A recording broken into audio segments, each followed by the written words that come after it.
Night settled over Jerusalem like a soft black cloak, wrapping the ancient city in silence. From the towering walls, watchmen stared into the darkness beyond the valleys.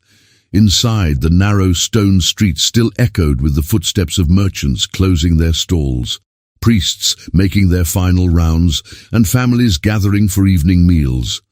Oil lamps flickered behind wooden doors, filling homes with a warm golden glow, while the sweet scent of fresh bread drifted through the cool spring air.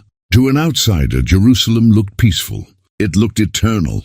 No one could have imagined that within a few months, these same streets would be buried beneath ash and blood. The songs of worship would be replaced by desperate screams. The city's sacred gates would no longer welcome pilgrims, but trap the starving. Before the year was over, one of the greatest cities of the ancient world would become a monument to death. This is the story of the siege of Jerusalem, a story not only of war, but of faith tested beyond imagination.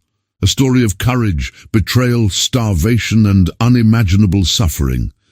It is the story of a city that believed it could never fall, until the greatest empire on earth came to prove otherwise. The year was 70 CE. For nearly 1,000 years, Jerusalem had stood as the spiritual heart of the Jewish people.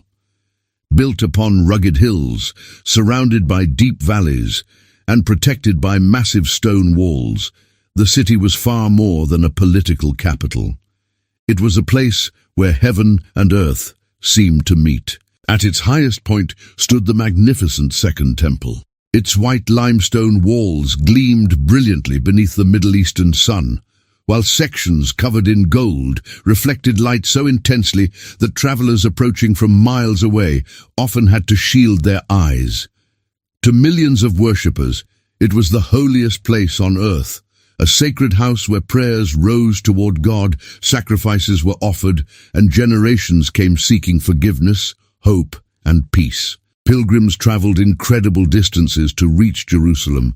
Some crossed scorching deserts, others sailed across dangerous seas before continuing on foot. They arrived from every corner of the Roman Empire, speaking different languages, but sharing one purpose: to stand within the holy city and worship.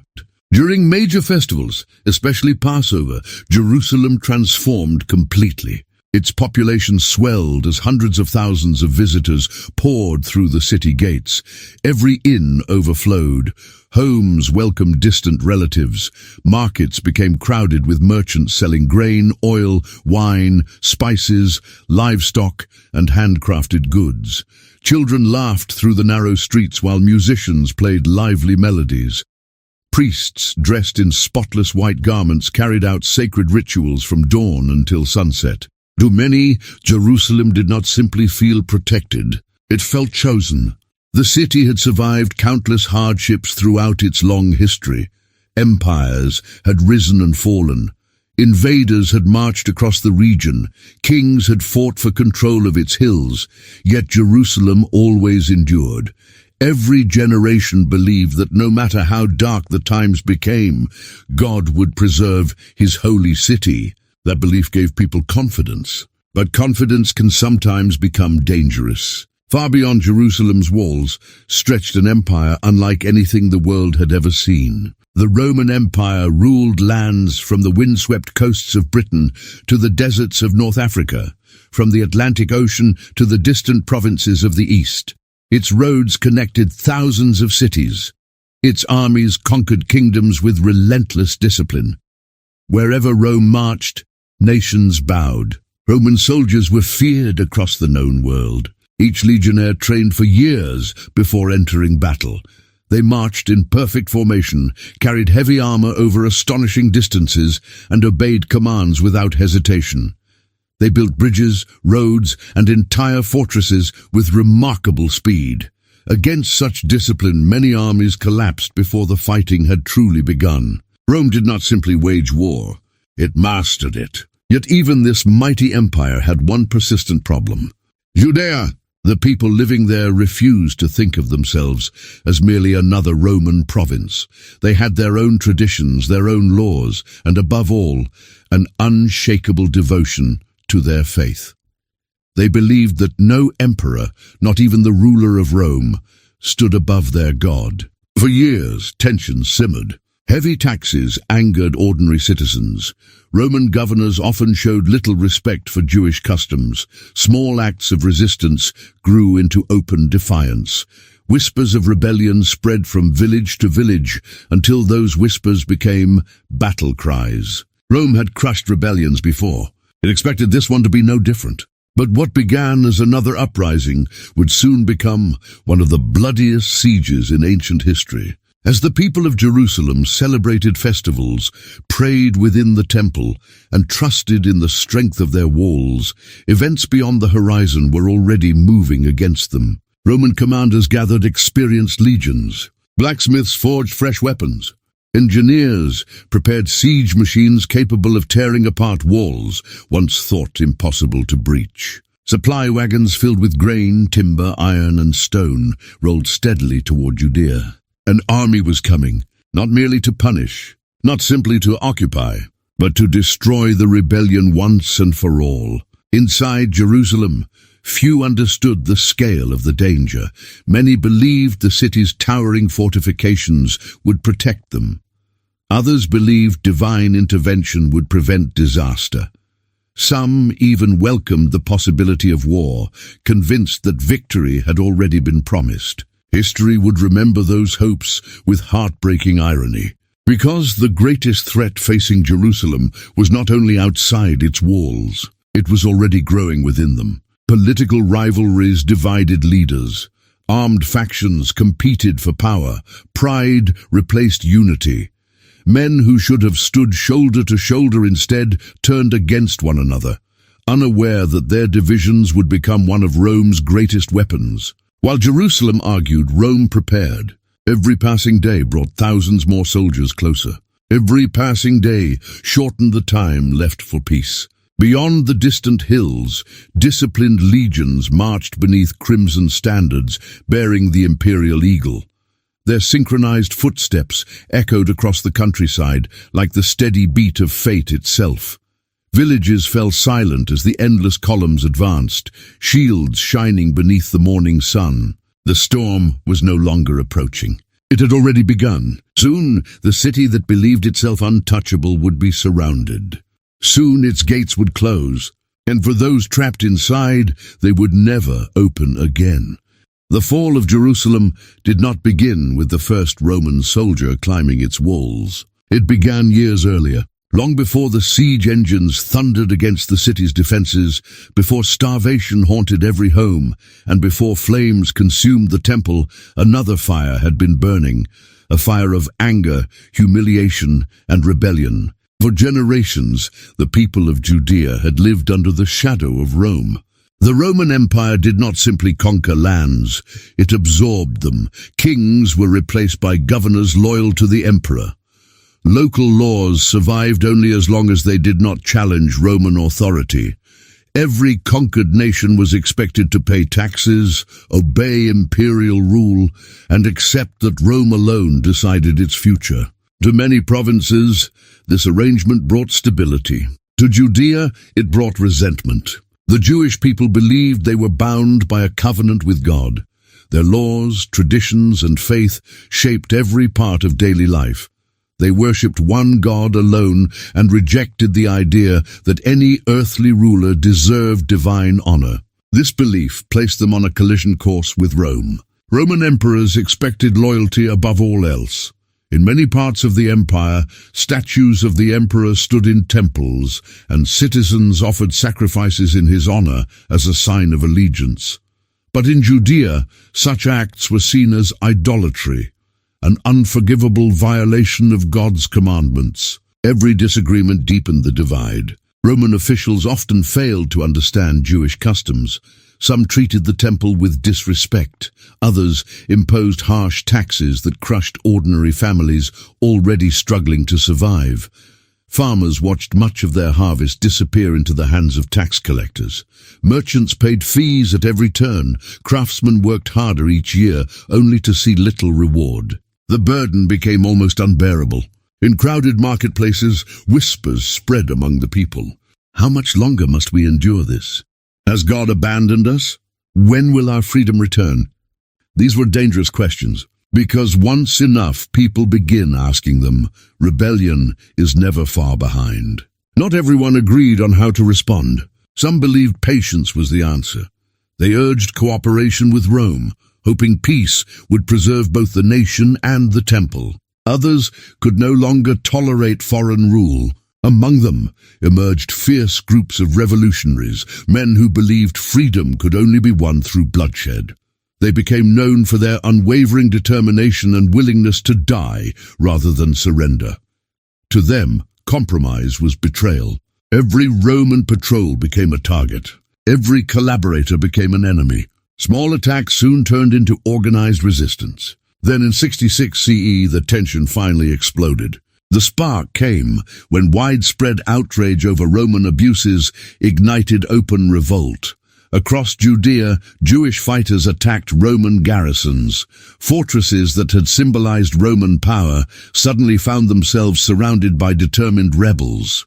Against all expectations, the rebels achieved astonishing victories. One Roman force was overwhelmed. Another retreated in chaos. Word of these victories spread like wildfire across the province.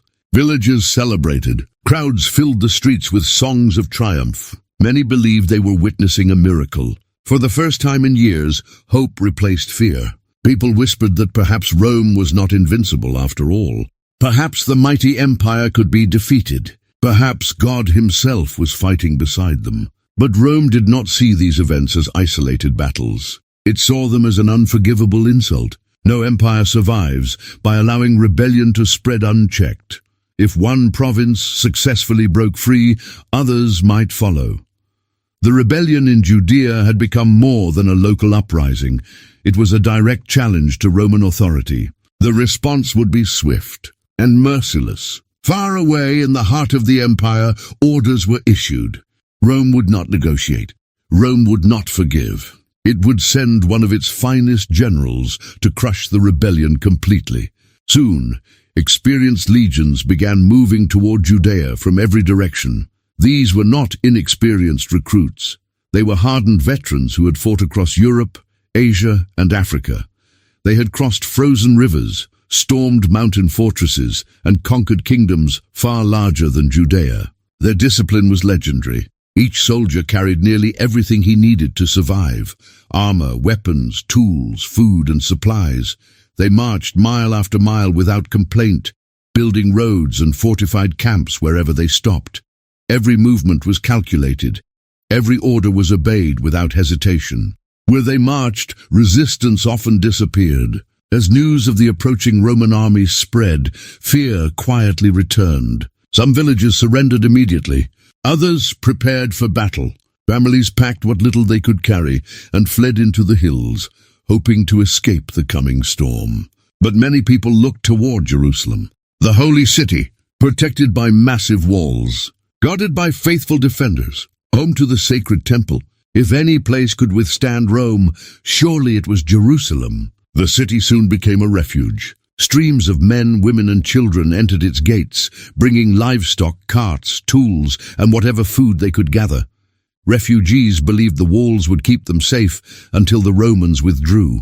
Instead, those same walls would become a prison. Inside the city, confidence remained high. Victories against Roman forces had convinced many that divine intervention would continue. Fiery speeches echoed through crowded streets, promising that God would never allow his holy sanctuary to fall into pagan hands. The people cheered.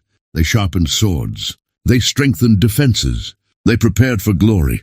Few stopped to ask a dangerous question. What if Rome had not yet shown its full strength? Beyond Judea, a seasoned commander was already taking charge of the campaign. His name was Vespasian. Known for his patience, discipline, and relentless determination, he did not rush into reckless battles. He preferred to isolate his enemies, cut off their supplies, and destroy them piece by piece. City after city would fall before him, leaving Jerusalem increasingly alone. As Roman legions advanced, smoke from burning towns began to stain the horizon. Refugees carried horrifying stories into Jerusalem. They destroyed everything. The Romans never stopped marching. They spared no fortress that resisted. Still, many refused to believe those warnings. The holy city had survived before. Surely it would survive again. Yet with every passing day, the circle around Jerusalem grew tighter. The roads were no longer safe. The surrounding countryside was slipping into Roman hands, and somewhere beyond the hills, thousands of disciplined soldiers were assembling for a campaign that would change history forever. The siege had not yet begun, but the trap was already closing. The rebellion had spread farther than Rome had expected. What had begun as scattered acts of defiance in a distant province had grown into a full-scale revolt. Roman garrisons had been attacked, soldiers had been killed, and entire towns had slipped from imperial control. To many across the empire, it was an insult that demanded an overwhelming response.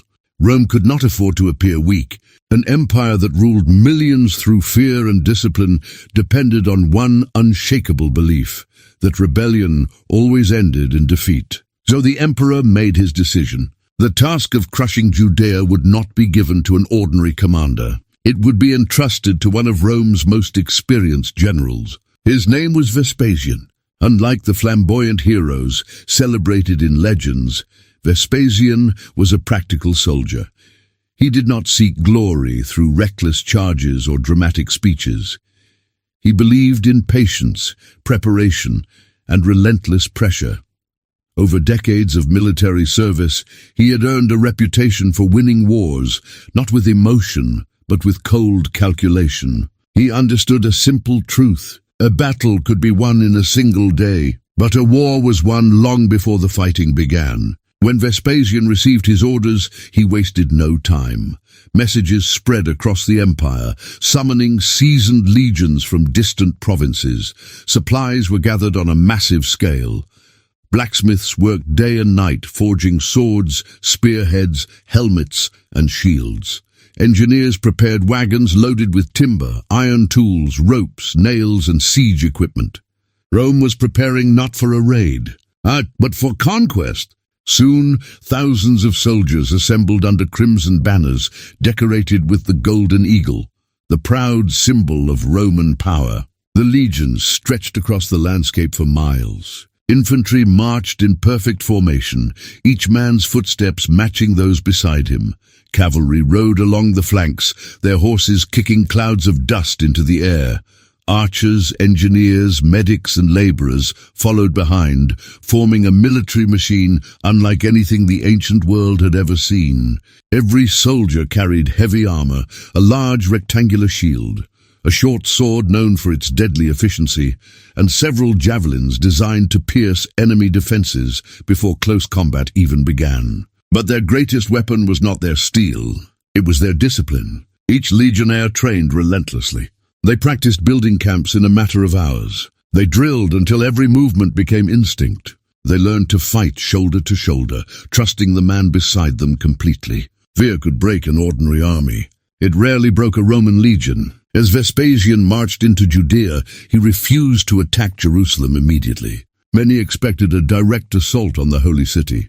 Instead, he chose a different strategy. He would isolate it. One by one, Roman forces captured towns and strongholds throughout the region. Villages that surrendered were occupied. Those who resisted often faced devastating consequences. Massive siege engines battered city walls while disciplined infantry stormed the breaches.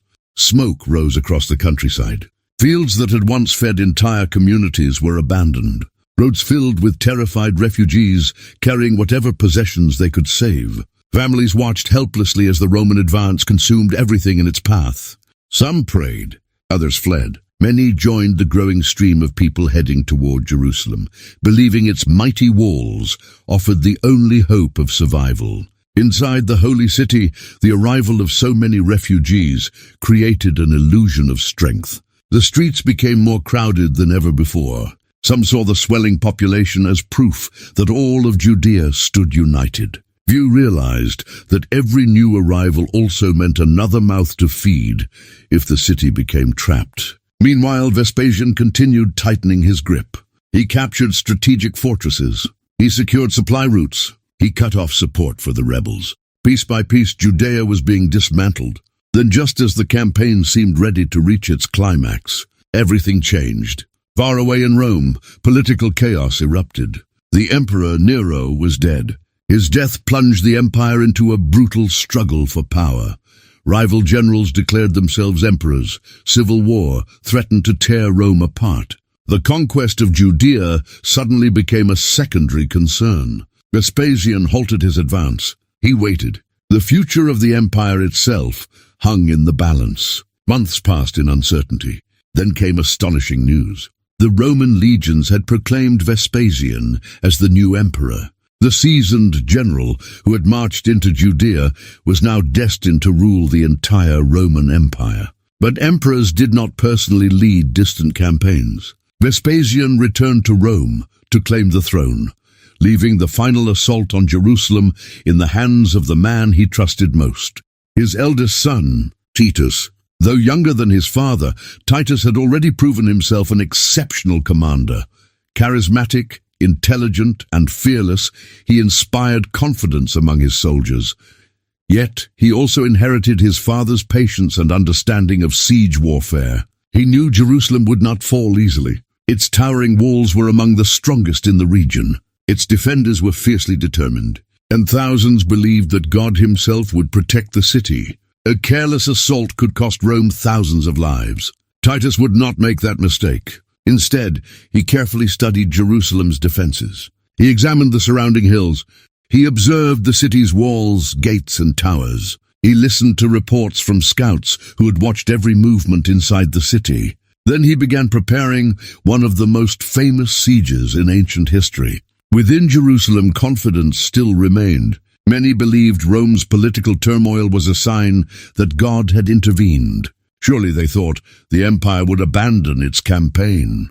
Surely the holy city had been spared. But beyond the horizon, Titus was assembling an army unlike any the city had ever faced. Nearly 60,000 soldiers would soon march toward Jerusalem. With them came engineers capable of building towering siege ramps, carpenters who could construct massive battering rams, artisans who fashioned giant catapults capable of hurling stones weighing hundreds of pounds. Every piece of equipment had a single purpose: to tear down walls once believed impossible to breach. As spring approached in the year 70 CE, Roman standards once again appeared on the roads leading to Jerusalem. Dust rose into the sky as thousands of disciplined soldiers advanced. The earth trembled beneath their synchronized march.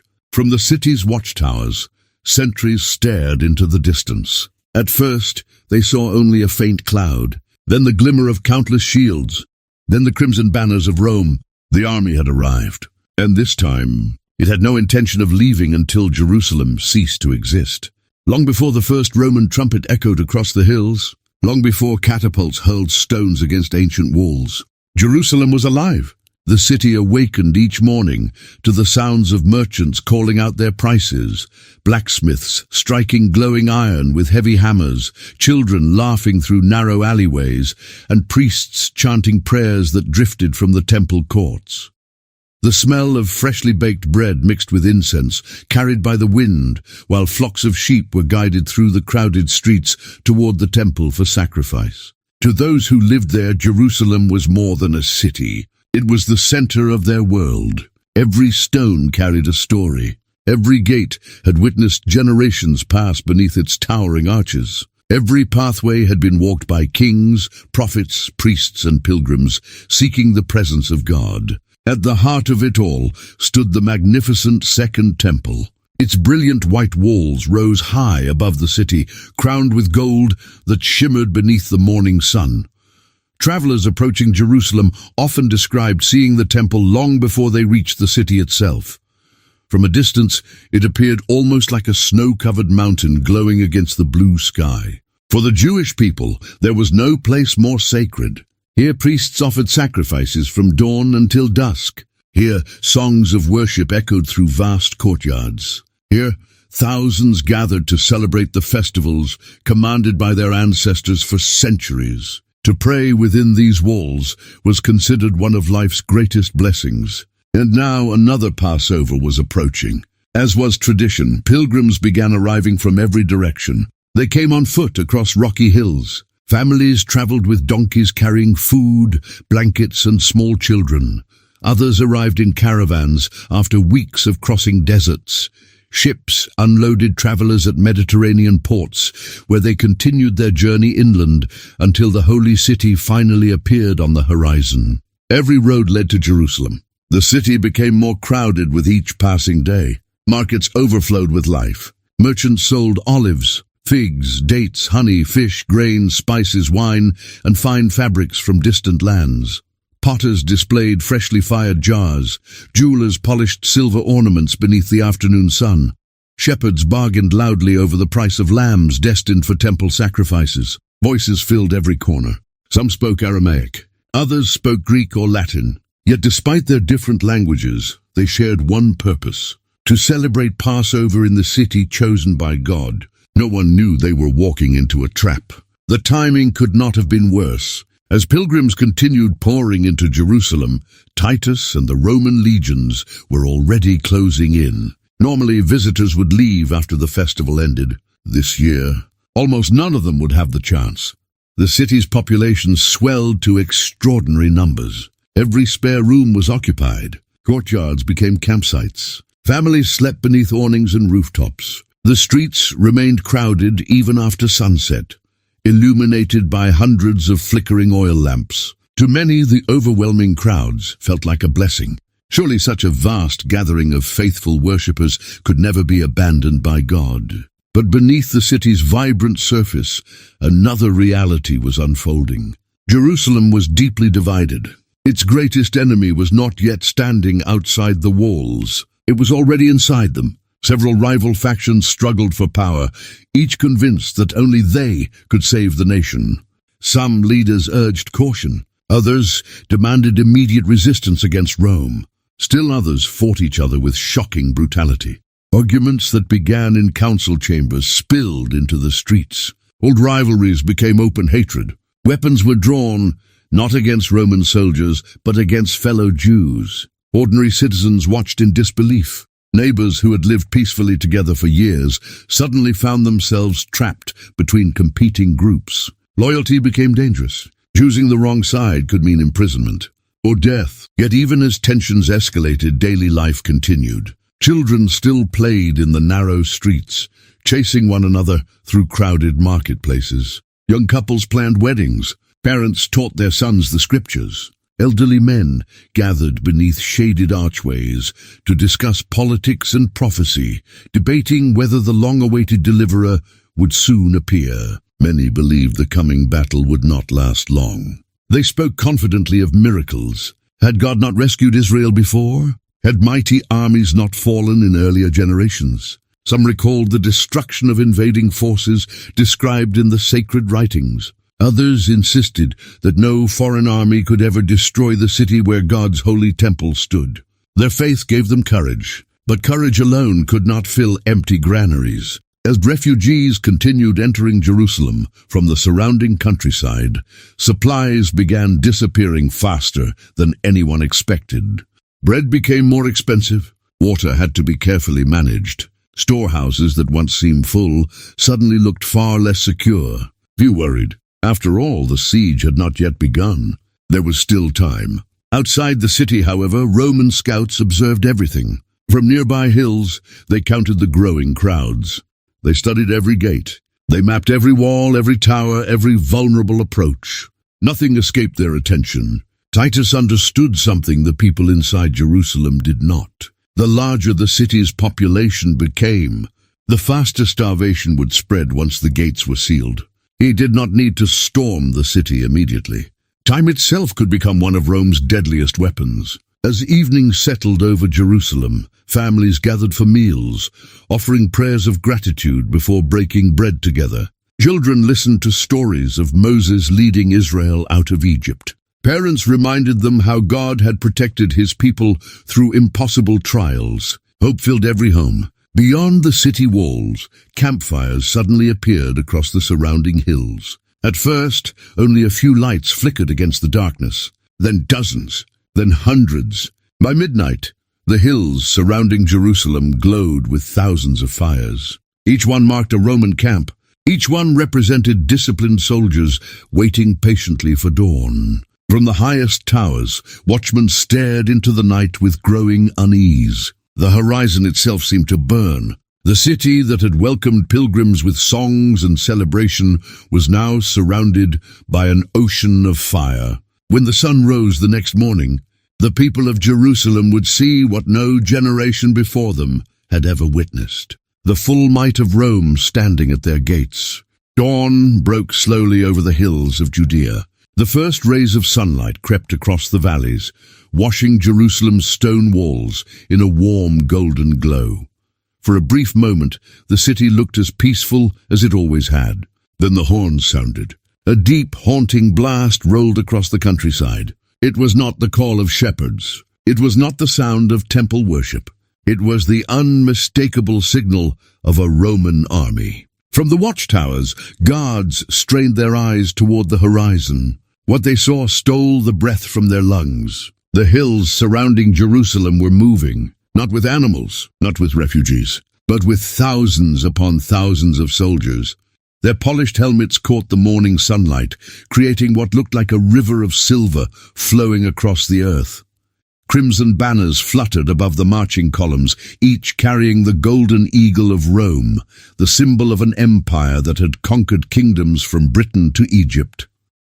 The army seemed endless. Legion after legion emerged from the dust. Infantry marched in perfect formation, every step landing at the exact same moment.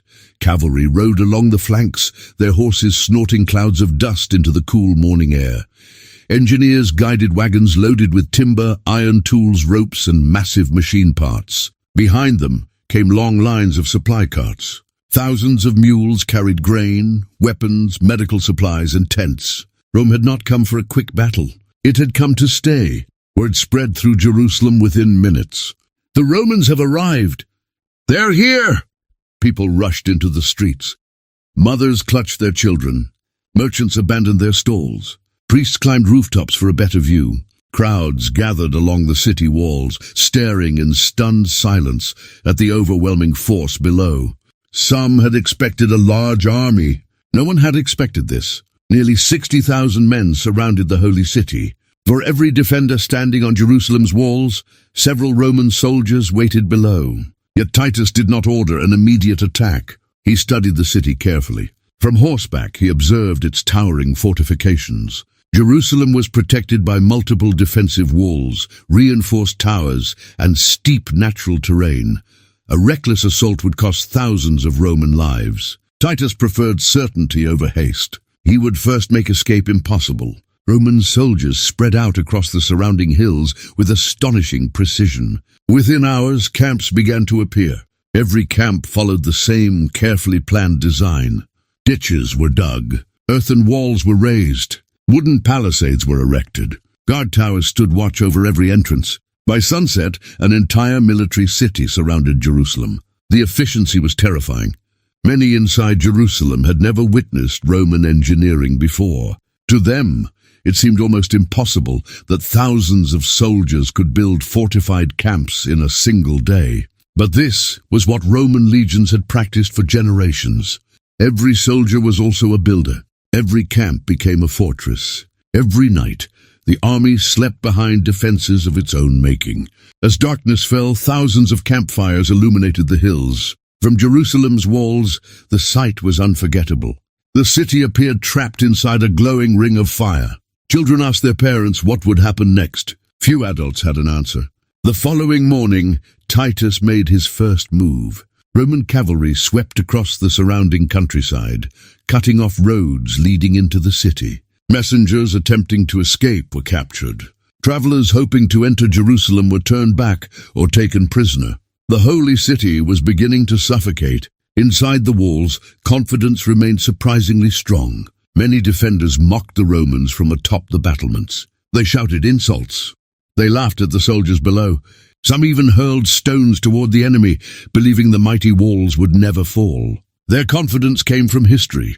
Jerusalem had survived previous invasions. Its fortifications were among the strongest in the region. Many believed Rome would eventually grow tired and leave. Titus intended to prove them wrong.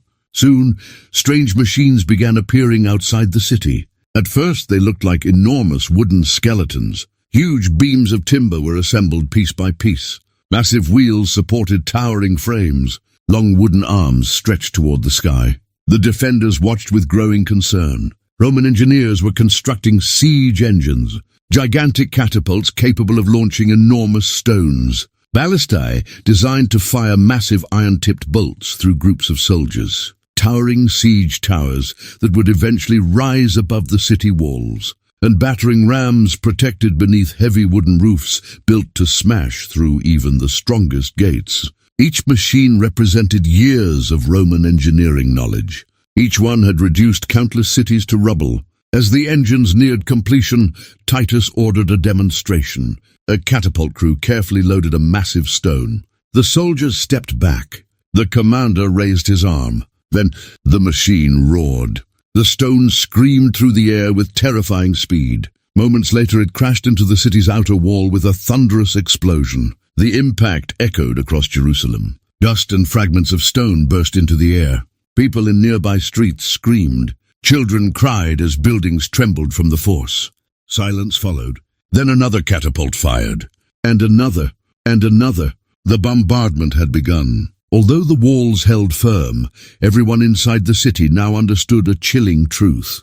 The Romans possessed weapons unlike anything most of them had ever seen. These were not ordinary invaders. This was the greatest military force in the ancient world.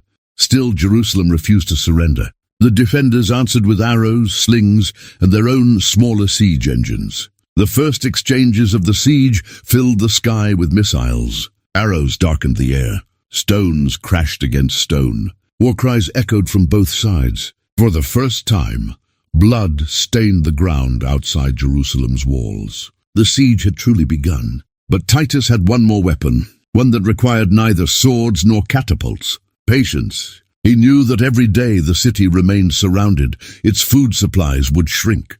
Every passing week would weaken its defenders. Every child born within those walls, every refugee who had fled there for safety, every frightened family now trapped inside, would consume precious food that could never be replaced.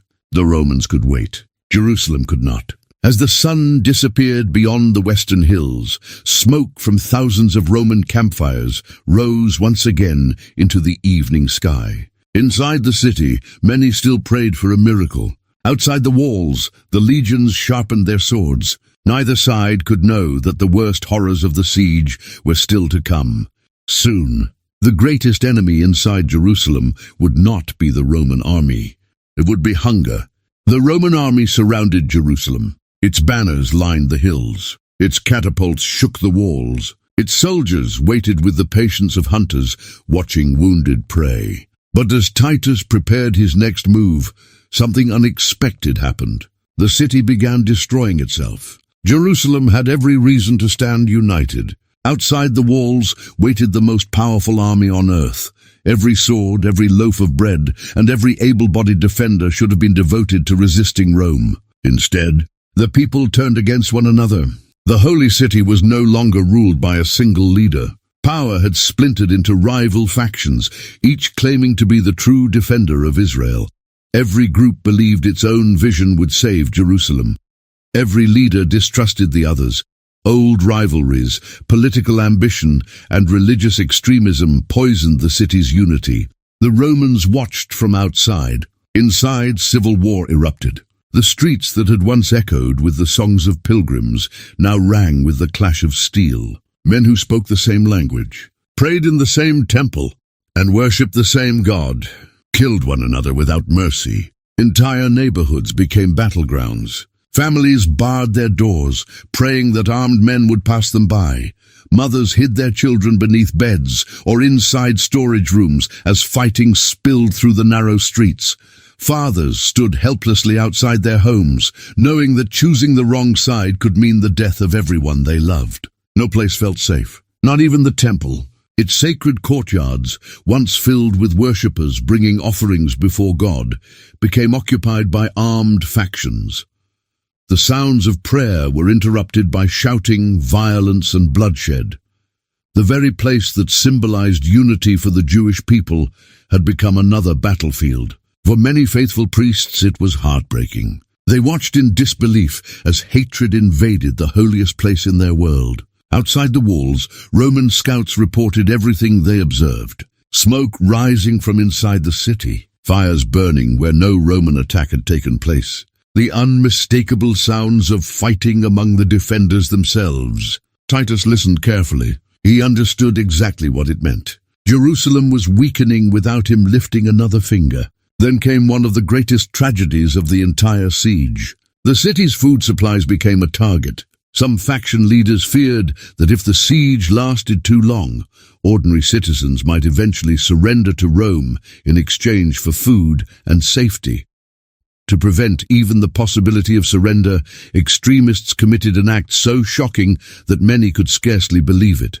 They destroyed large stores of grain, storehouses filled with precious food. Grain that could have fed the city for months were deliberately burned. Towering flames climbed into the sky. Thick black smoke drifted over Jerusalem.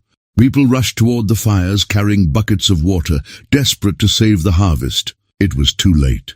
Thousands watched in horror as their future disappeared in the flames. The crackling fire consumed wheat, barley, dried beans, and other precious supplies gathered over many seasons. Every sack that burned meant more hunger. Every building reduced to ashes brought starvation one step closer. Some people fell to their knees and wept. Others screamed in anger. Many simply stood in silence, unable to comprehend what they had witnessed. The Romans had not destroyed the food. Jerusalem had. News spread through the city like poison. They burned the grain. Why would they do this? How will our children survive? Fear replaced confidence. Families quietly began hiding whatever food they still possessed. Small bags of flour were concealed beneath loose floor stones. Dried fruit was hidden inside clay jars, buried beneath courtyards. Mothers secretly divided bread into smaller pieces, hoping to make each meal last a little longer. Neighbors who had once shared freely now locked their doors. Trust began to disappear. The first signs of desperation emerged. A loaf of bread suddenly became more valuable than silver. Arguments broke out in the marketplaces over scraps of food. Accusations of theft became common. People glanced suspiciously at one another, wondering who still had supplies hidden away. The siege was changing them, not through Roman swords, but through fear. Meanwhile, Titus continued watching. He resisted calls from some officers who urged an immediate assault. Why sacrifice thousands of Roman soldiers storming strong walls when the city was already tearing itself apart? Every day, the defenders fought one another instead of Rome. Every day, more food vanished. Every day, discipline inside Jerusalem weakened. Time was becoming Rome's greatest ally. Yet amid the chaos, there were still acts of remarkable courage. Some priests refused to abandon their sacred duties. Despite the fighting around them, they continued offering daily sacrifices in the temple as long as they could. They prayed for peace. They prayed for deliverance. They prayed that somehow the city would survive. Ordinary citizens also showed extraordinary kindness. Some families quietly shared their remaining bread with elderly neighbors. Parents skipped meals so their children could eat. Friends risked their lives crossing dangerous streets to deliver food or water to those trapped by the fighting. Even in humanity's darkest moments, compassion still survived, but it was growing weaker. Night after night, the sounds of civil war echoed through Jerusalem. The clash of swords, the cries of the wounded, the crackle of burning buildings, the desperate prayers of innocent families caught between rival factions. Above it all, the temple still stood, majestic, brilliant, untouched by Roman hands, yet the violence unfolding beneath its shadow seemed to foreshadow an even greater tragedy. Outside the city, Roman soldiers slept behind secure fortifications. Their food supplies remained plentiful. Their commanders remained calm. Inside Jerusalem, hunger had begun its silent march.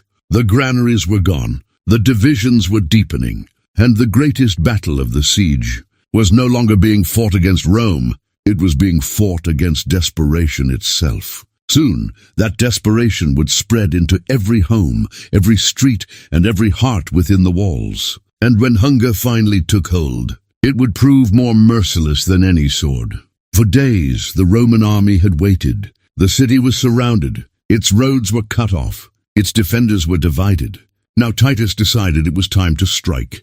As the first light of dawn spread across the hills, a deafening blast from Roman war trumpets shattered the silence. The sound echoed through every street of Jerusalem. Men rushed to the walls. Women gathered frightened children inside their homes. Priests looked toward the temple and whispered desperate prayers. Then came another sound, a deep rhythmic pounding. Boom, boom, boom. Thousands of Roman soldiers were advancing in perfect formation, shield against shield, step after synchronized step. From the battlements, the defenders watched in uneasy silence as the massive army moved closer. The Romans did not charge recklessly.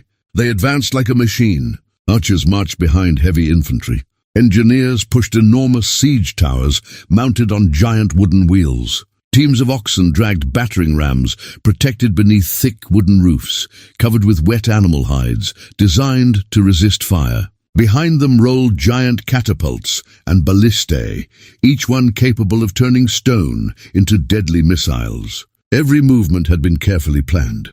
Every soldier knew his place. Titus rode along the front lines on horseback, calmly observing the city. He raised one hand. Instantly, hundreds of Roman machines came to life.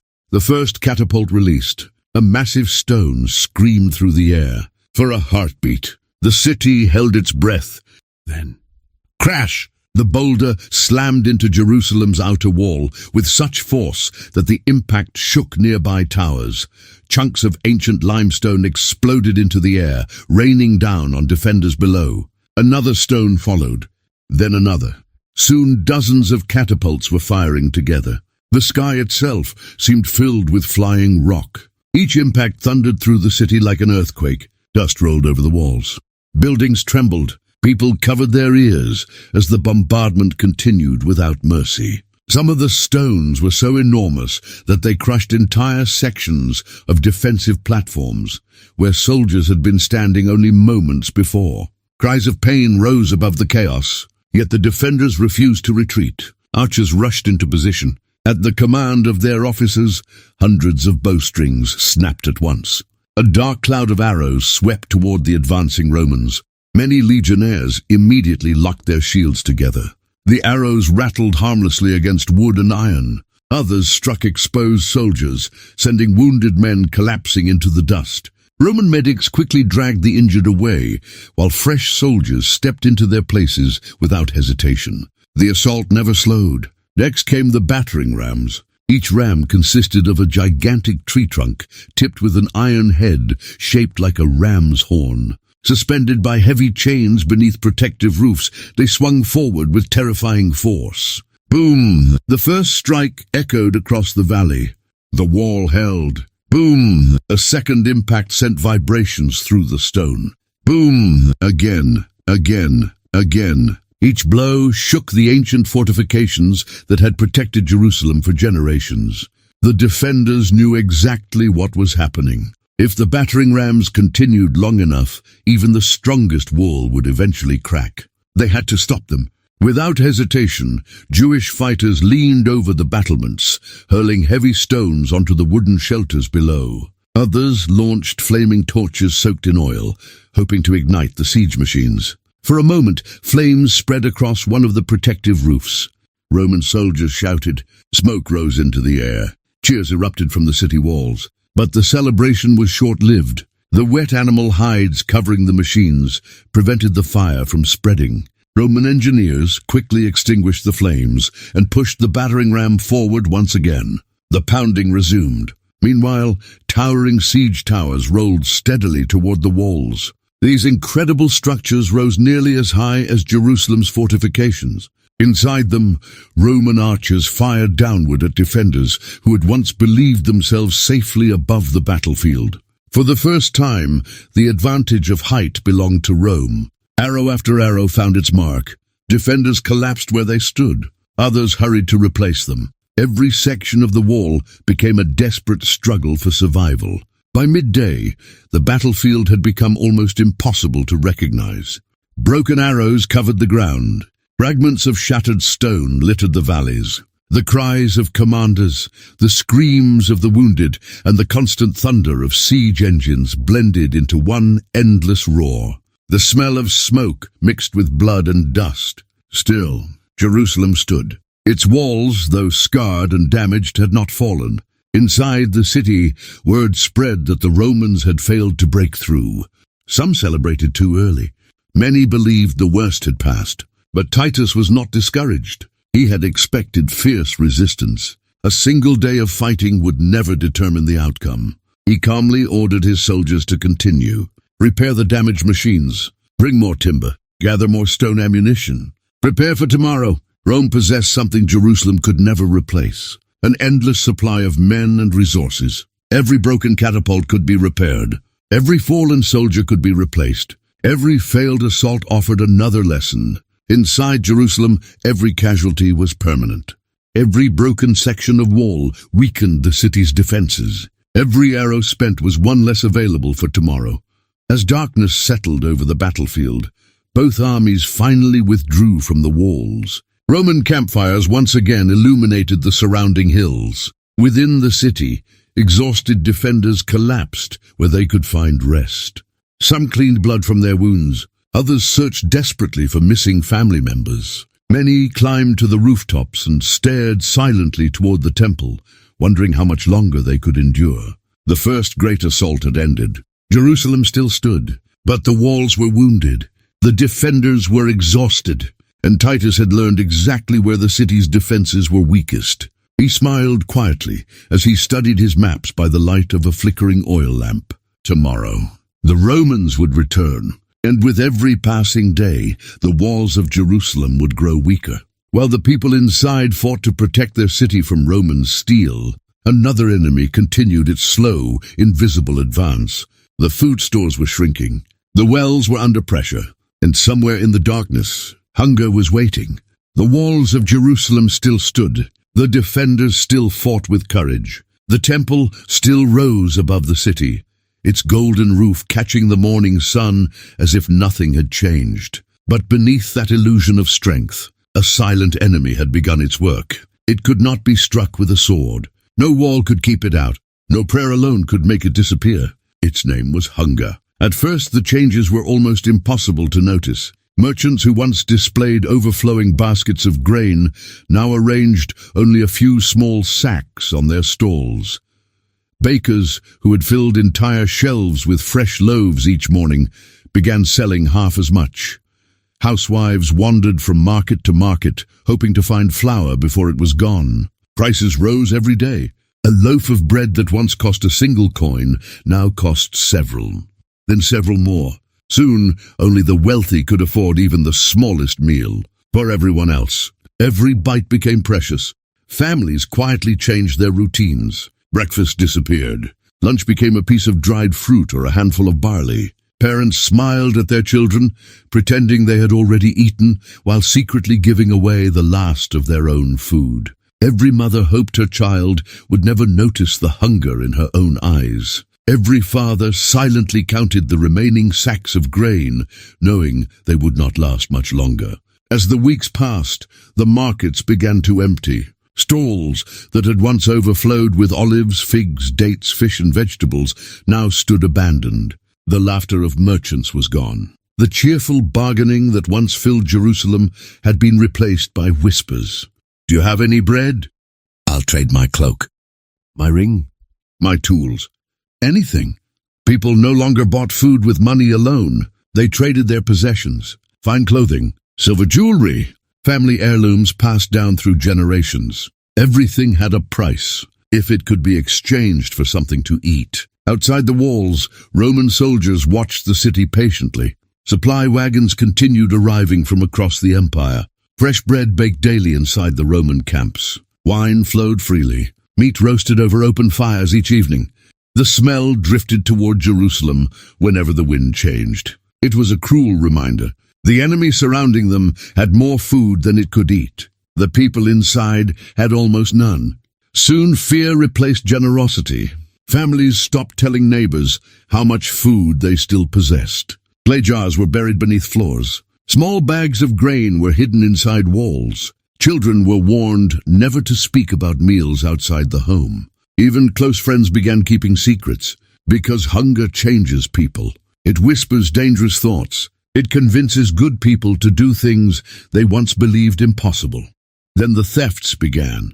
At first, someone would discover a missing loaf of bread, a few dried figs, a handful of grain. Soon, entire homes were being searched by desperate men convinced that food had been hidden inside. Doors were forced open in the middle of the night. Families awoke to strangers tearing through their belongings. Some thieves found nothing. Others stole the final meal a family had been saving for their children. There were no victors, only survivors. The city grew quieter.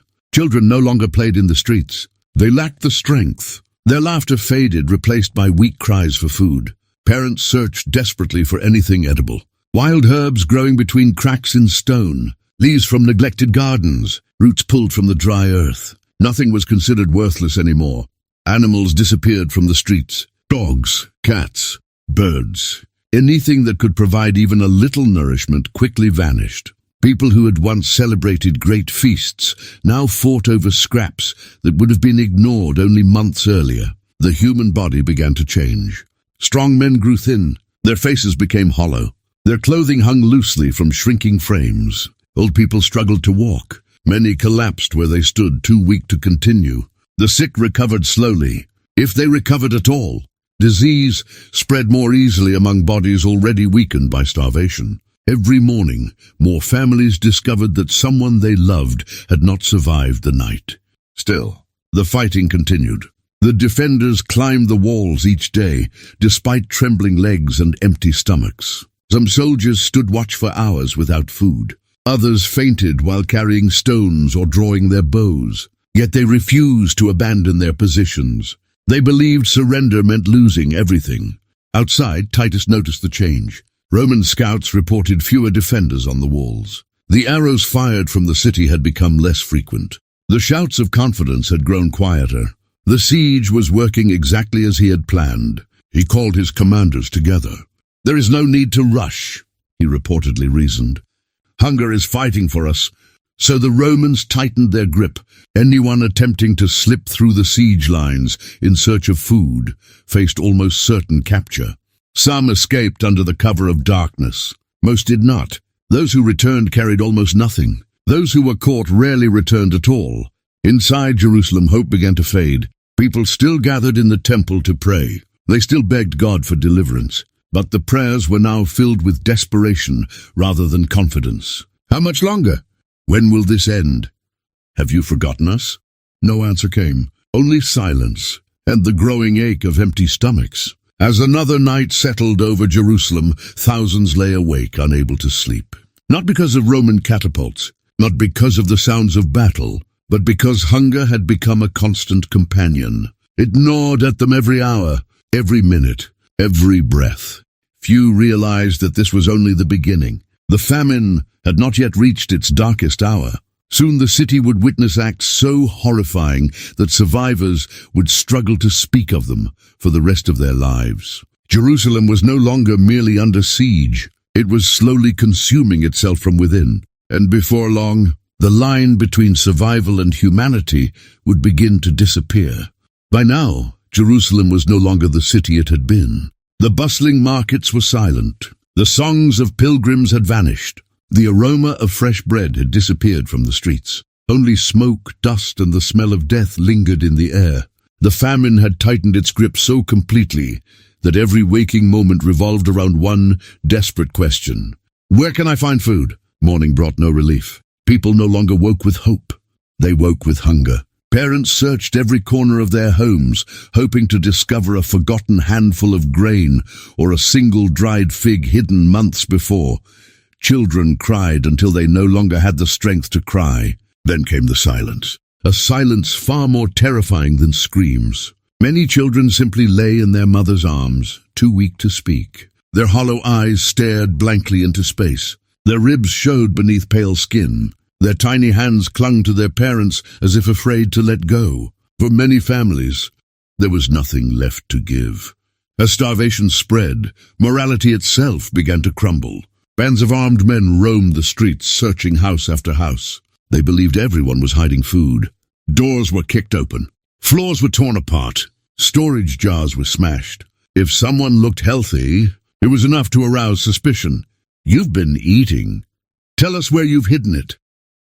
When frightened families insisted they had nothing left, they were often beaten anyway. Not because the attackers enjoyed violence, but because hunger had poisoned reason. People no longer trusted one another. Friends became suspects. Neighbors became enemies. Even relatives accused one another of hiding supplies. Jerusalem had become a city ruled not by law, but by desperation. Outside the walls, Roman sentries could hear shouting drifting across the valleys long after sunset.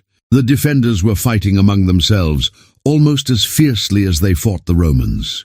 Titus watched patiently. He knew that every day the famine grew worse, the city's resistance weakened. The Romans continued building siege works. Their engineers labored without interruption, constructing ramps of earth and timber that slowly crept toward the walls. The defenders tried to destroy them with arrows and fire. The Romans simply built them again. Every obstacle delayed them. Nothing stopped them. Inside Jerusalem, death became an ordinary sight. Bodies lay in narrow streets waiting to be buried. But there were too many graves, too little strength. Some families wrapped their loved ones in cloth and left them beside walls, whispering prayers before walking away in tears. Others could not even manage that. Disease followed hunger like a shadow. The weakened fell ill first. The elderly, the children, the wounded.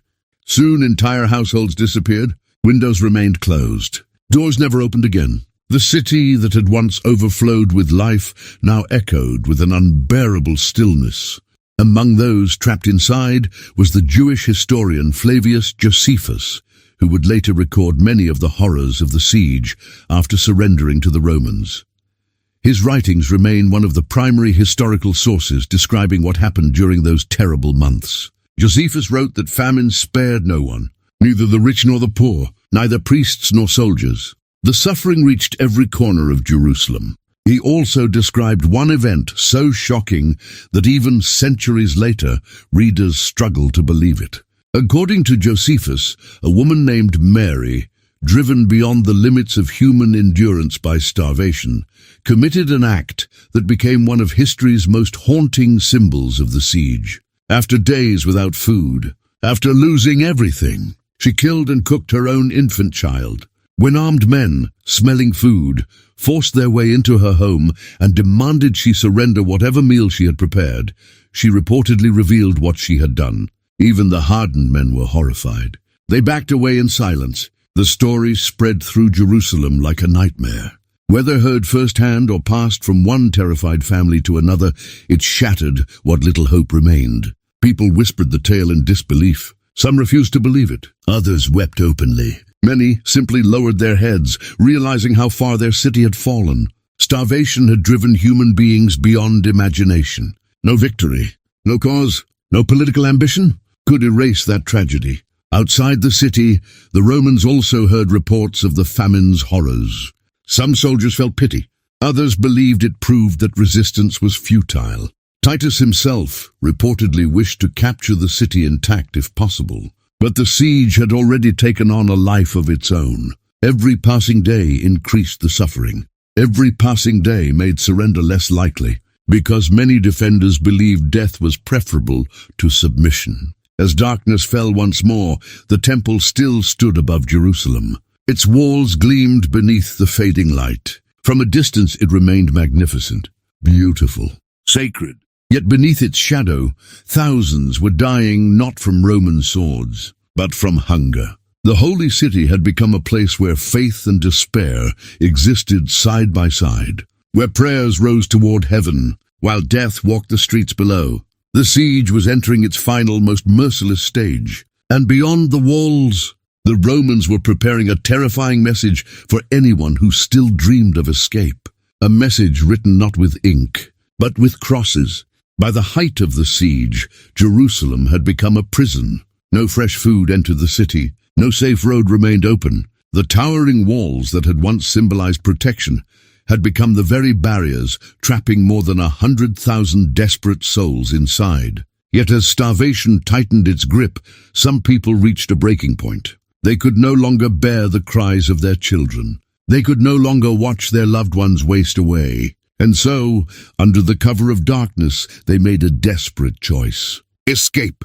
Night after night, small groups crept toward the city walls. Some lowered themselves with ropes. Others slipped through hidden passages known only to residents. A few crawled through rocky ravines, hoping the darkness would conceal them from Roman eyes. Their goal was simple: find food, even a handful of wild herbs, a sack of grain abandoned in a ruined village, anything that might keep their families alive for one more day. But Titus had anticipated this.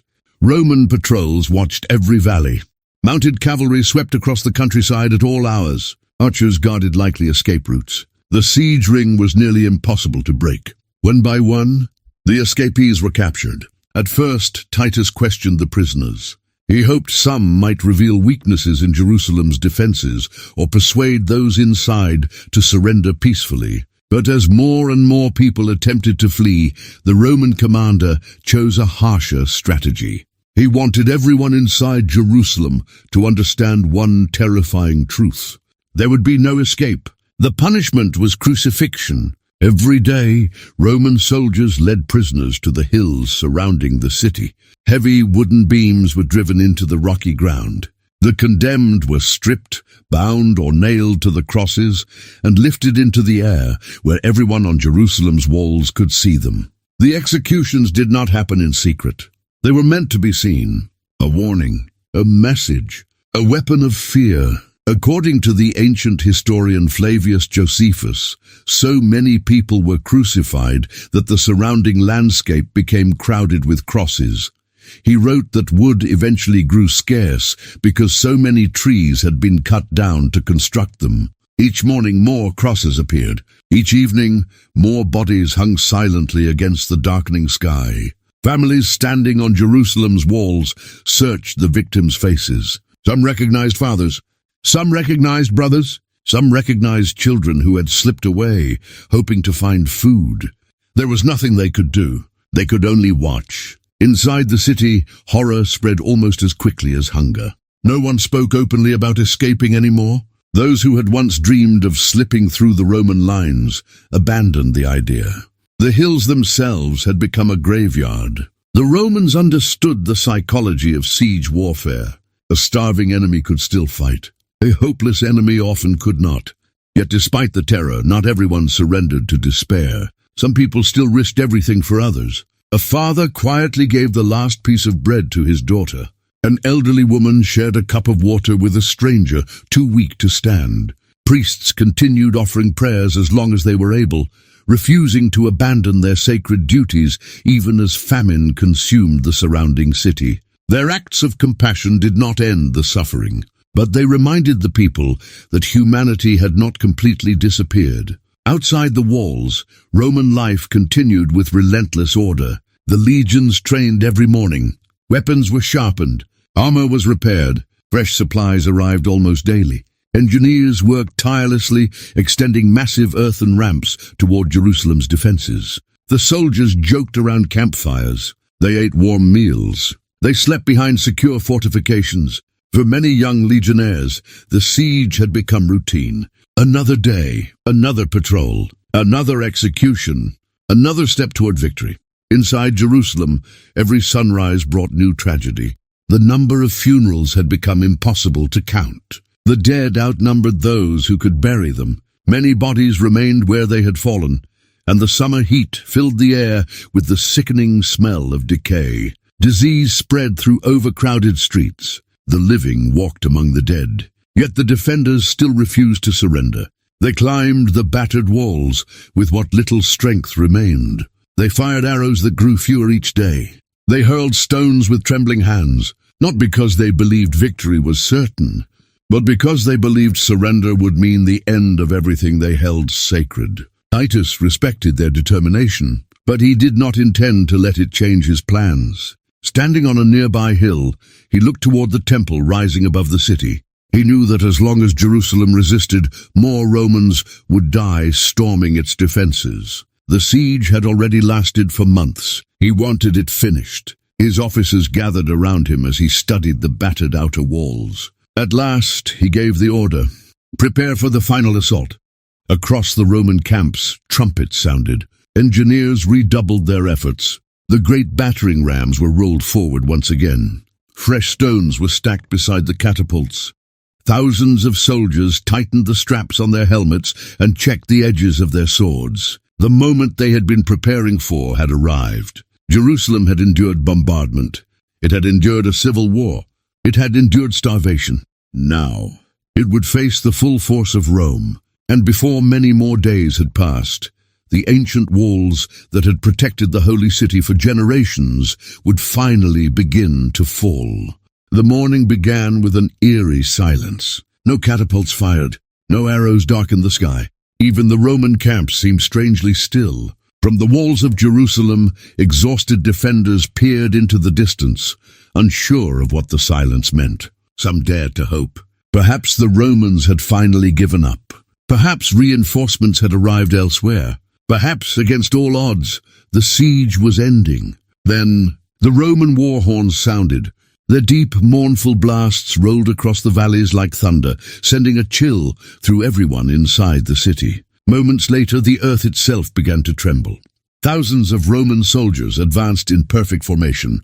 At the front rolled the massive battering rams. Behind them came towering siege engines and ranks of heavily armored legionnaires. Archers marched alongside them, ready to rain death upon anyone who appeared on the walls. This was not another probing attack. This was the assault Titus had been preparing for. The catapults fired first. Enormous stones crashed against the already weakened fortifications. The ancient walls, battered by weeks of relentless punishment, groaned under the impact. Cracks widened. Loose blocks tumbled into the streets below. Each thunderous strike shook the confidence of the defenders. Then the battering rams arrived.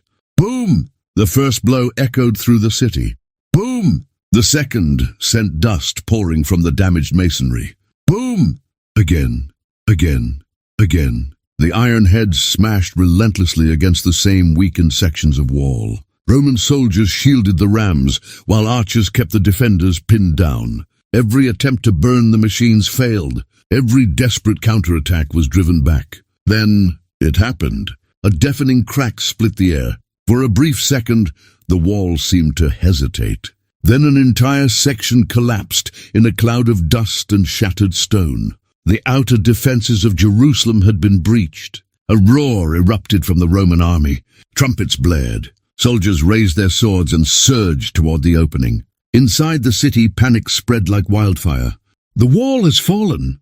The Romans are inside. Men grabbed whatever weapons they could find. Some carried swords. Others fought with spears, axes, or clubs. Those too weak to stand still dragged themselves toward the breach, determined to defend their city until their final breath. The fighting became savage. There were no orderly battle lines, only narrow streets filled with chaos. Roman legionnaires advanced behind locked shields, pushing steadily forward. The defenders hurled stones from rooftops. Women carried water to the wounded. Young boys rushed arrows and supplies to the fighters. Every corner became a battlefield. Every doorway became a fortress. The sound was overwhelming. Steel clashed against steel. Men shouted commands in Latin and Aramaic. The wounded cried out for help. Buildings echoed with the screams of terrified families trapped inside. The streets that had once welcomed pilgrims from across the world now flowed with blood. Yet the Romans did not stop.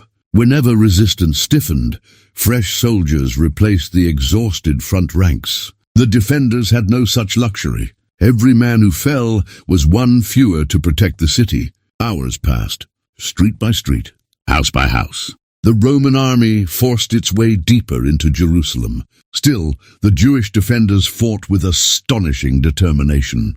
Many knew they could not win, but they believed the temple must be defended at all costs. If the holy sanctuary survived, perhaps hope would survive with it. So they retreated toward the Temple Mount, preparing for one final stand. Meanwhile, Titus entered the captured sections of the city. He surveyed the destruction with a calm expression. Broken walls, burning homes, bodies scattered across the streets. Victory was within reach. But the hardest battle still lay ahead. The temple complex remained heavily defended. Its towering walls and elevated position made it a formidable stronghold. Titus understood that an assault there would be costly. He reportedly hoped to capture the temple intact, recognizing both its beauty and its importance. But wars rarely unfold according to anyone's wishes. As evening approached, smoke drifted over the shattered city. The once proud outer defenses of Jerusalem had fallen. Families fled toward the inner districts, carrying elderly relatives and frightened children.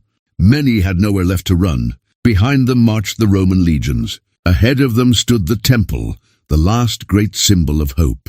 Throughout the night, fires burned across Jerusalem. The glow illuminated shattered buildings and broken walls. The sounds of battle had quieted, but only because both armies were gathering strength for what everyone knew was coming next. The final battle would not simply decide who ruled Jerusalem. It would decide the fate of the temple itself, and with it, the fate of a people whose history had been woven around that sacred place for centuries. When dawn came, the world would witness one of the most tragic moments in ancient history. The flames that were about to rise would be seen far beyond Jerusalem's walls, and they would never be forgotten.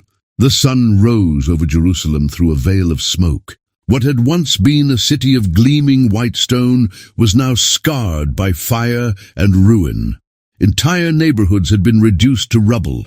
Streets were littered with broken weapons, shattered walls, and the bodies of those who had fallen defending their homes. Yet above the destruction, one place still stood: the temple.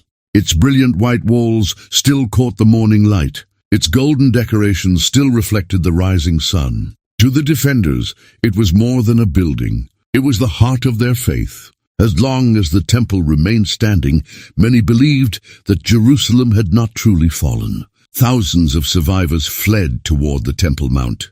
Soldiers, priests, women, children, and elderly men crowded into its courtyards, believing the sacred sanctuary offered one final refuge. Some clutched swords. Others carried nothing but their families. Many knelt in prayer. They pleaded for a miracle. "Lord, save your house. Do not let it fall." Outside the temple complex, Titus prepared for the final assault. He understood the significance of the building before him. It was unlike anything Rome had conquered. Its beauty was renowned throughout the empire. Even some Roman officers admired its magnificent architecture. According to several ancient accounts, Titus preferred to preserve the temple if it could be captured without destroying it. But the battle had already grown beyond anyone's complete control. As Roman soldiers advanced into the temple courts, fierce resistance met them at every step. Jewish defenders fought with extraordinary determination. They knew there was nowhere left to retreat. Every staircase became a battlefield. Every gateway became a fortress. The clash of swords echoed beneath the towering columns. Arrows flew across the courtyards. Smoke from nearby fires drifted through the sacred precincts. Priests who only weeks earlier had offered sacrifices now found themselves surrounded by war. Some continued praying despite the chaos. Others helped carry the wounded away from the fighting. Many refused to abandon the sanctuary they had served all their lives. The battle grew increasingly desperate. Roman soldiers pushed forward. The defenders counterattacked again and again. Neither side gave ground willingly. Then, in the confusion of combat, everything changed. A Roman soldier, acting amid the chaos, hurled a burning object into one of the temple's surrounding chambers. Within moments, flames began climbing the wooden structures attached to the sanctuary. At first, many believed the fire could be extinguished. Buckets of water were rushed forward. Men formed desperate lines to contain the blaze. But the wind had other plans. It carried the flames higher. The dry timber caught fire. The blaze spread with terrifying speed. Suddenly, the temple was burning. Cries of horror erupted from every direction. Priests rushed toward the flames. Families wept openly. Defenders abandoned their positions, desperately trying to save the sanctuary. The fire ignored them all. Golden decorations began to glow red beneath the intense heat.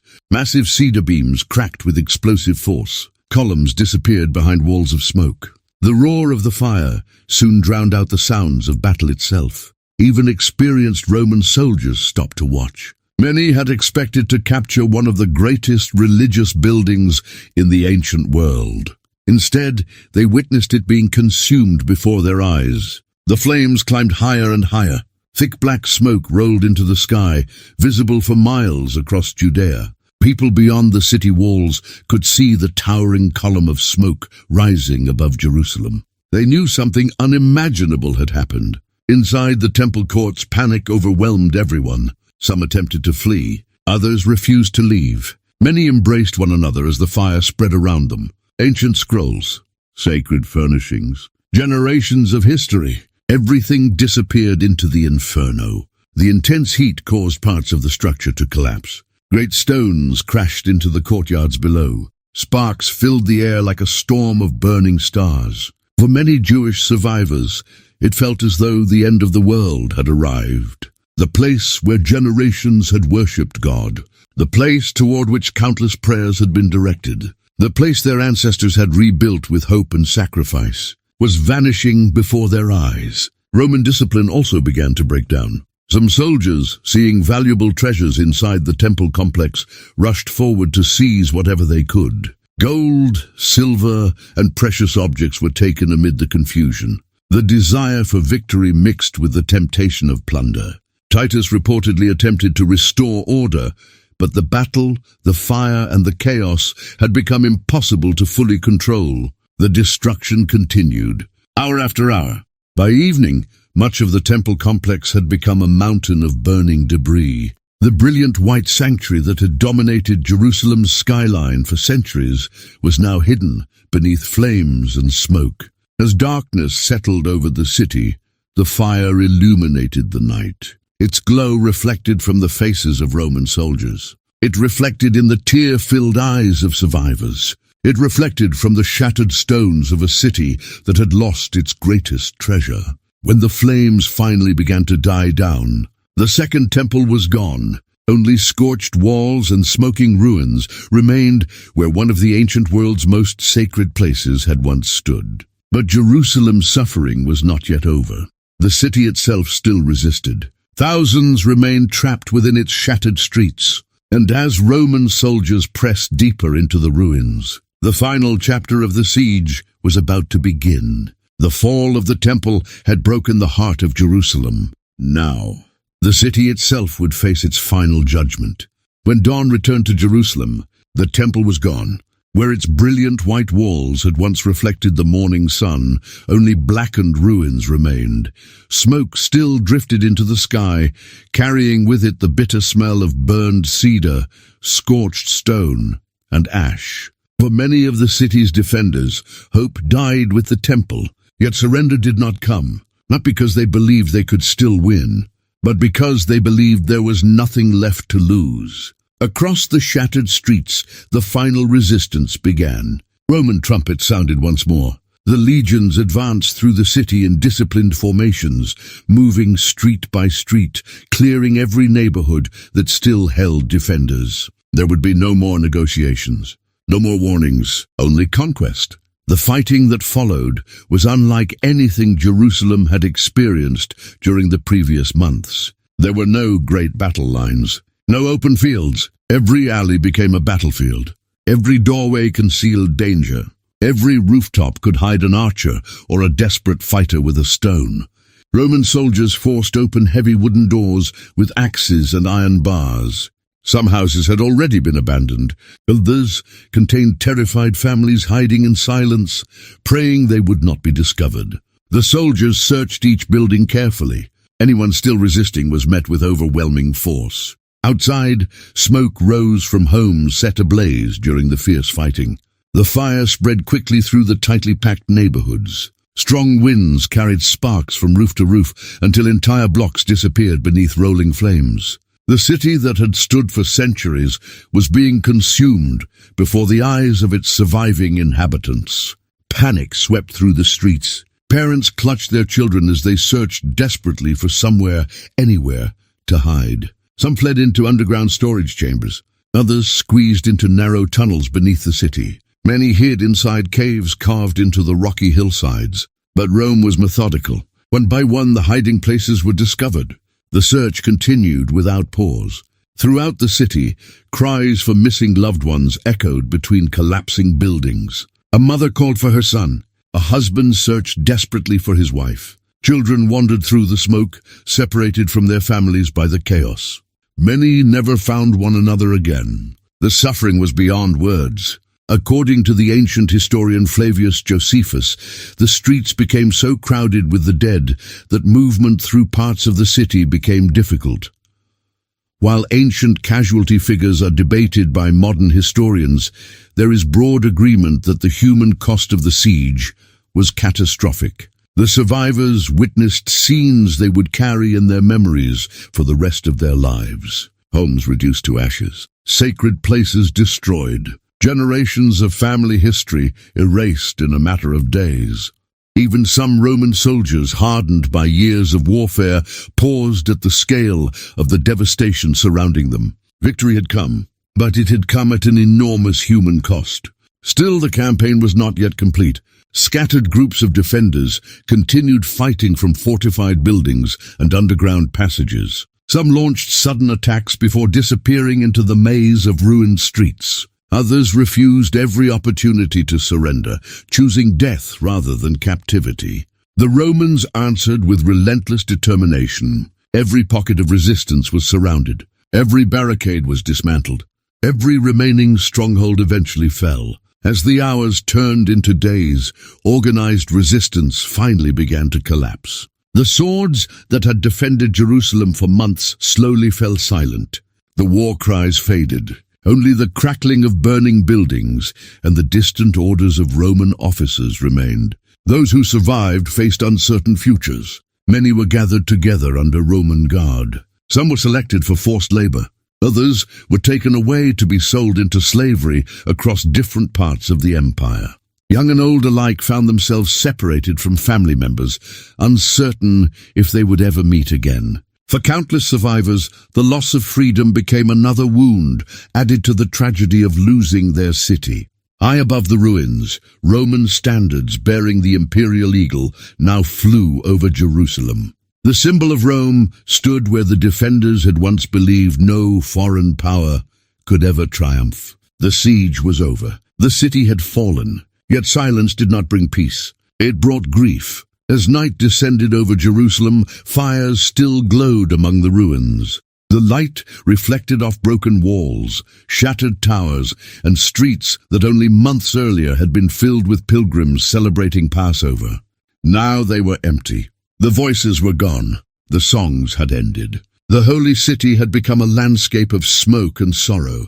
Far from Jerusalem, people across the Roman Empire would soon hear news of a great military victory. But for those who had lived through the siege, there was nothing to celebrate. They had witnessed the destruction of their homes, the loss of their families, and the end of a city they had believed could never fall. Yet history was not finished. The destruction of Jerusalem would send shockwaves far beyond Judea.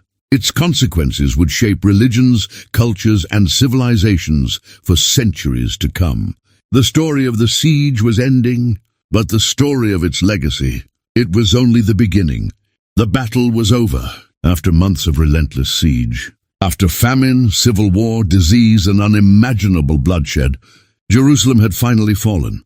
The once proud holy city no longer resembled the place that pilgrims had traveled thousands of miles to see. Its magnificent walls were broken.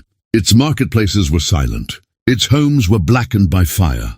And the temple, the spiritual heart of the Jewish people, was nothing more than smoking ruins. For the Roman army, the victory was complete. For the people of Jerusalem, it was the beginning of a lifetime of sorrow. As the smoke slowly cleared, Titus ordered his soldiers to secure every remaining part of the city. Roman patrols searched the ruins carefully.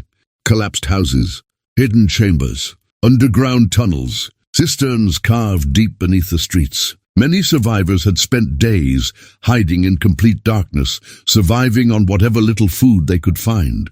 Some believed the Romans would eventually leave. Instead, they heard heavy footsteps above them. The sound of Roman voices grew louder. Then came the crash of stone being moved aside. Sunlight flooded into their hiding places. The siege had found them at last. One by one they emerged from the darkness. Exhausted, starving, covered in dust and ash. Many were too weak to stand without assistance.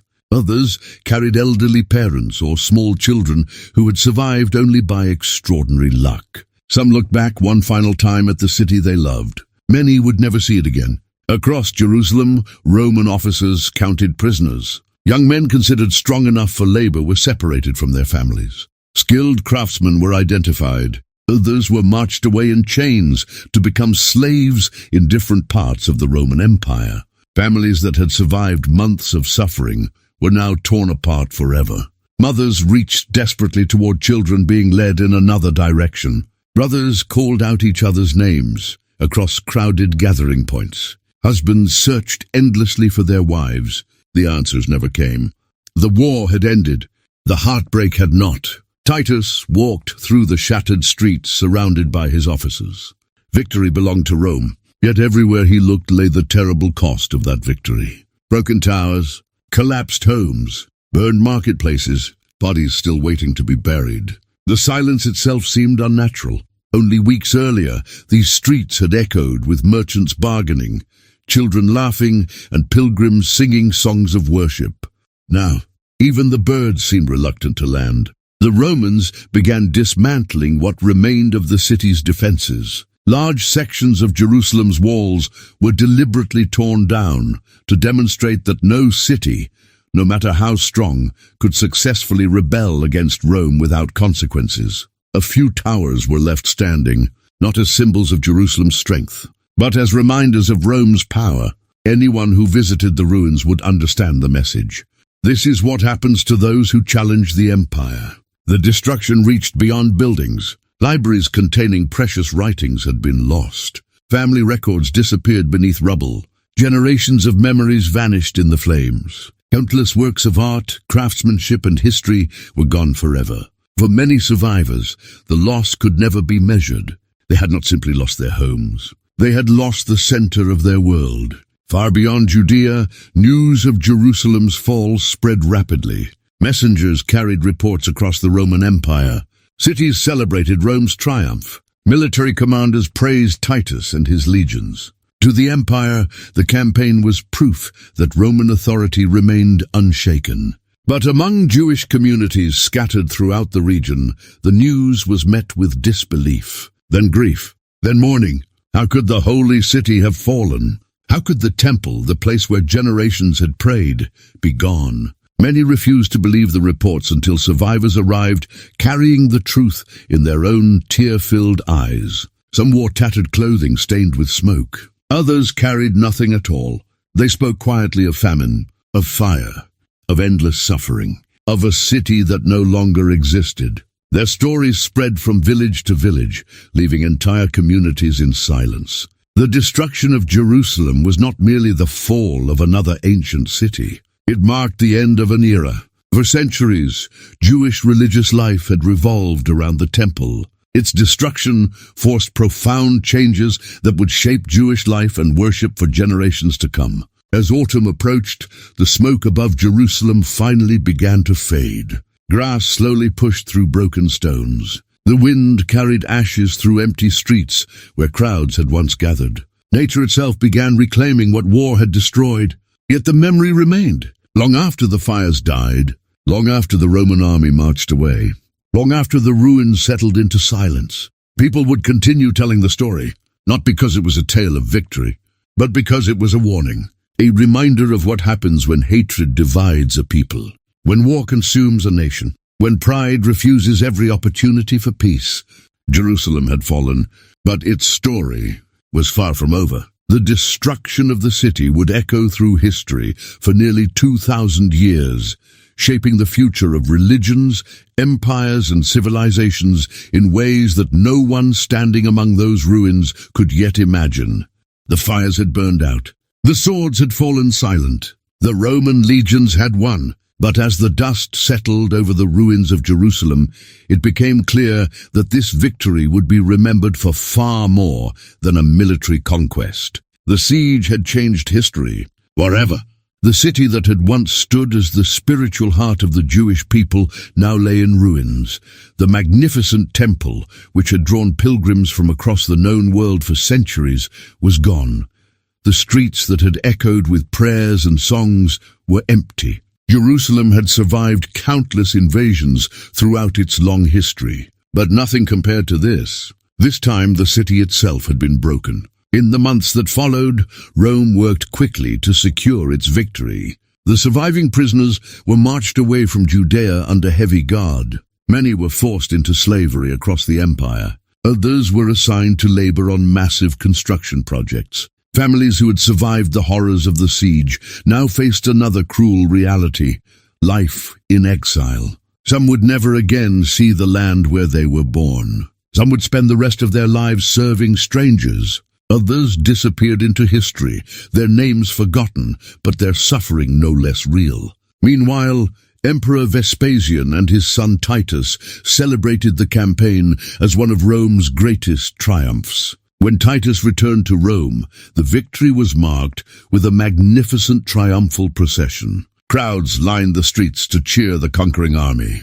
Captured treasures from the temple, including sacred objects described in ancient sources, were displayed before thousands of spectators. For the people of Rome, it was a celebration of imperial strength. For the survivors of Jerusalem, it was a painful reminder of everything they had lost. Years later, the Arch of Titus was constructed in Rome to commemorate the victory. Carved into its stone are scenes showing Roman soldiers carrying treasures from the temple. Even today, those carvings remain one of the most important archaeological reminders of the events of 70 CE. They are silent witnesses to a tragedy that reshaped the ancient world. Yet the destruction of Jerusalem was not the end of the Jewish people. Far from it.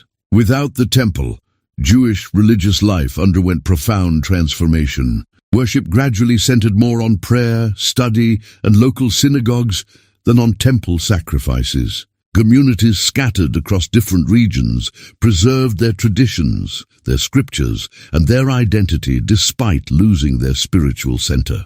It was an extraordinary act of resilience. Empires rise, empires fall, but cultures endure when people refuse to let their heritage disappear.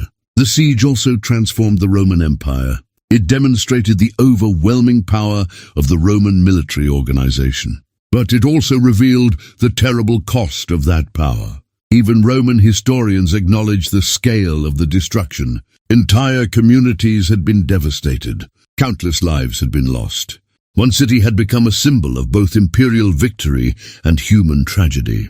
For historians today, the siege of Jerusalem remains one of the best documented events of the ancient world. Much of what we know comes from archaeological discoveries, Roman records, and the writings of Flavius Josephus, whose eyewitness account, while sometimes debated in its details, provides an invaluable window into the catastrophe. Excavations in Jerusalem continue to uncover evidence of that terrible summer. Burned buildings, collapsed walls, Roman arrowheads, stone projectiles launched by siege engines, coins buried beneath layers of ash.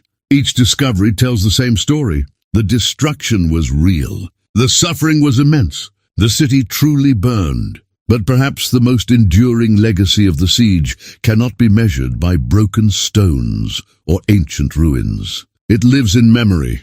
Generation after generation, people have remembered Jerusalem, not simply because it fell, but because of what its fall represented. The dangers of division, the cost of fanaticism, the devastation of war, the resilience of faith. The courage of ordinary people who faced impossible choices under unimaginable circumstances. History often remembers kings and generals. It records the names of emperors and commanders. But hidden beneath those grand stories are countless ordinary lives. The mother who shared her final piece of bread with her child. The father who stood on the walls despite knowing he would never return home. the priest who continued praying as flames consumed the sanctuary, the child who never understood why the world around them had suddenly become so cruel. Their names have mostly been lost. Their humanity has not. The siege of Jerusalem was never just about armies. It was about people, real people, with dreams, families, fears, and hopes that were shattered by war. Nearly 2,000 years have passed since those tragic events. The walls have been rebuilt and destroyed again. Empires have risen and disappeared. Generations have come and gone, yet the story of Jerusalem in 70 CE continues to echo through history. It reminds us that no civilization is immune to conflict. No city is truly invincible, and no victory in war comes without an unbearable human cost. The stones of ancient Jerusalem may have fallen, but the lessons of its siege still stand. And perhaps that is why, after nearly 20 centuries, the story continues to be told. The fires of Jerusalem eventually died. The smoke that had darkened the skies over Judea slowly disappeared. The cries of battle faded into silence. Nature began its quiet work, covering the scars of war with dust, grass, and time. But some wounds, time could never heal. Months after the siege ended, travelers who passed near Jerusalem described an unsettling silence. The bustling city they had once known was gone. The markets were empty. The streets that had welcomed pilgrims from across the Roman Empire lay deserted. Many homes stood roofless, their walls blackened by fire. The Temple Mount, once alive with the voices of priests and worshippers, had become a landscape of shattered stone and ash. Only the wind moved freely through the ruins. It whispered through broken archways. It carried dust across abandoned courtyards. It seemed almost as though the city itself was mourning. For those who survived, life would never be the same. Some lived as prisoners in distant lands. Others settled far from Judea, carrying with them only memories of the home they had lost. Parents told their children about Jerusalem. Those children told their own children. Generation after generation, the story was passed down, not as a tale of defeat, but as a promise that their history would never be forgotten. They remembered the temple. They remembered the festivals. They remembered the streets where families had laughed before war arrived. And they remembered those who never came home. Memory became a form of survival. Rome, meanwhile, celebrated. The empire believed another rebellion had been crushed forever. The triumphal processions ended. The soldiers received rewards. The generals earned glory. To many Romans, Jerusalem was simply another conquered city, one more victory in the long history of an unstoppable empire. But history has a way of surprising those who believe their victories are eternal. The Roman Empire that once seemed invincible would eventually fracture. Its mighty legions would disappear. Its emperors would become names in history books. Its monuments would weather beneath centuries of wind and rain. The empire survived for centuries. Its memory survives even longer. Yet Jerusalem survived as well. Not through armies, not through walls, but through remembrance. Its story crossed deserts and oceans. It was preserved in books, studied by historians, discussed by scholars, remembered in prayers, retold by countless generations. Today, archaeologists continue to uncover pieces of the ancient city buried beneath modern Jerusalem. They discover scorched stones cracked by intense heat, Roman arrowheads scattered where fierce battles once raged, massive stone projectiles launched by Roman catapults, burned wooden beams preserved beneath collapsed buildings, ancient coins left behind by people who never returned to claim them. Every discovery confirms what ancient witnesses described. The siege was not a legend. It happened. Real families suffered. Real soldiers fought. Real lives were forever changed. History is often reduced to dates. 6 CE, 70 CE, 4 simple numbers. But behind those dates were mothers comforting hungry children. Fathers standing on walls they knew might soon collapse. Young soldiers marching far from home, following orders they could not question. Priests praying as flames surrounded them. Children who looked toward the temple, believing it would always stand. History remembers empires, but humanity remembers people. Perhaps that is why the siege of Jerusalem continues to fascinate the world nearly 2,000 years later. It is not merely the story of Rome's victory. It is the story of human resilience in the face of unimaginable suffering. It is the story of courage mixed with fear, faith tested by catastrophe, hope challenged by despair. It also serves as a warning. Jerusalem was not defeated by Roman strength alone. The city entered the siege divided. Political rivalries weakened its defenses. Violence erupted among its own people. Food that could have sustained countless lives was destroyed during internal conflict. Those divisions deepened the tragedy before the enemy ever breached the walls. The siege reminds us that sometimes the greatest danger to a nation does not come from outside its borders. Sometimes it begins within. Yet even amid overwhelming destruction, the story does not end in darkness alone. The people endured. Their traditions endured. Their faith endured. The city would one day rise again, not exactly as it had been. History never moves backward. But Jerusalem would continue to stand at the crossroads of civilizations, religions, and empires. Its stones would witness new rulers, new conflicts, new generations, and new stories. Today, millions visit Jerusalem each year. Many walk streets built above the foundations of the ancient city. Some pause in quiet reflection. Others search for traces of the world that vanished in 70 CE. Beneath their feet lie the silent remains of homes, marketplaces, towers, and courtyards where ordinary people once lived ordinary lives until history changed everything. The siege of Jerusalem was one of the greatest tragedies of the ancient world. It reshaped religions. It altered the course of empires. It changed the lives of countless people whose names have been forgotten. But their story, their courage, their suffering, and their hope will never be erased, because as long as history is remembered, Jerusalem will never truly fall.